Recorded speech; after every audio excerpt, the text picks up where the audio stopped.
Dito guys, may nag-request ulit sa akin, Mia daw ang aking gamitin. Nag-request pala nito walang iba kundi isang babae na maganda. Taga, hindi sana pinabillboard mo.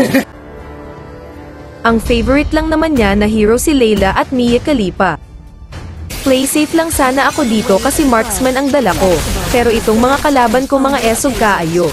Kaya sila ay nilabanan ko gamit ang aking mga arrow. Pero itong support ko parang lalaban parang tatakbo, kaya pinatulog na lang nila ako. At dahil nag-up tayo kaya ang mga minions nila inubos ko, sabay pagbasag ng shield sa unang tore na nakatayo, para ang gold ay makuha ko. Yan lagi ninyong tandaan at huwag ninyong kalimutan. Ako ay nag-shadow moonwalk palapit kay Karina na nagtatapang, siya ay aming pinagtulungan kaya ang Karina bumigay na lang, dinamay ko na ring asong nagtangkapang lumaban.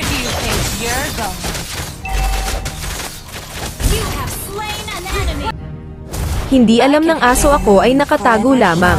Biglang nagulat nang ako ay sumulpot sa kanyang harapan, ang kawawang aso humandusay na naman. Gway never hangang dyan ka na lang kung saan ka nakatayo dyan Karen uupo. Daig pang napako ng D4 itong si Karina. Kawawang aso hindi man lang ako nabawasan. Gold at level sa atin ang kalamangan kaya itong mga kalaban meron talagang paglalagyan. Yan isa pang tips na dapat ninyong tandaan mga kaibigan. Kung nasa inyo ang kalamangan malaking tsansa ninyo na lamamang sa bakbakan. Hindi ko na naman namalayan ang bida ay legendary na naman. Dito na natin matikman ang tunay na savage na walang halong dayaan. Build ko pala dito critical at true damage lang naman, mga Mia user be like naman dyan.